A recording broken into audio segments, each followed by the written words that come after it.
Ellen and Steve Kester have been married for more than 4 years. They met 14 years ago while studying Spanish in Mexico.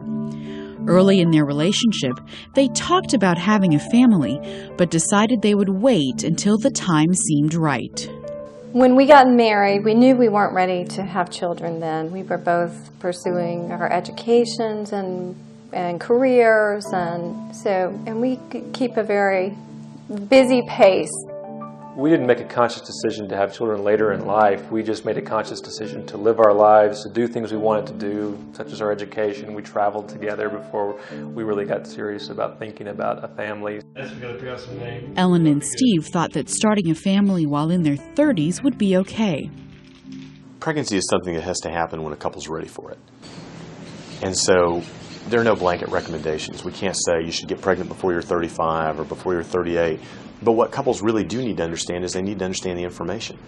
Infertility is the inability to conceive or carry a pregnancy despite 12 months of unprotected intercourse.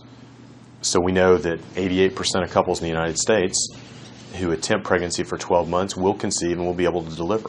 The remaining 12%, or about 6 to 6.2 maybe million couples in the United States, have problems conceiving. And they're defined as subfertile or infertile. Approximately 40% of infertility problems are due to the female and 40% to the male. The remaining 20% is a combination of problems in both sexes, or the cause is unknown altogether. So it's a 50-50 proposition. One needs to have normal sperm, one needs to have normal eggs, and one needs to have normal fertilization. After a year of trying on their own, Ellen and Steve received a diagnosis of unexplained infertility. They tried several treatments with no success. After a lengthy and emotional roller coaster ride, they sought a fertility specialist and opted for in vitro fertilization, IVF. It was a decision that would change their lives forever.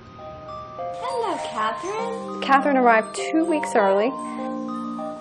Rushed off to the hospital, and 2 hours later we had a little girl in our hands. It's great. Being a dad is the most wonderful thing in the world. A few years later, Ellen and Steve decided to try another IVF cycle at the age of 36. They're preparing for yet another surprise. We went in last week for a sonogram, and we learned that we're having a boy and a girl. I don't think Catherine really knows what's coming yet.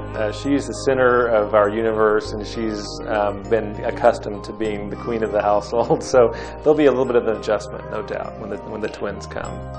How fertile any one couple may be is a complicated equation, with genetics, physiology, lifestyle, environment, and age all playing a role.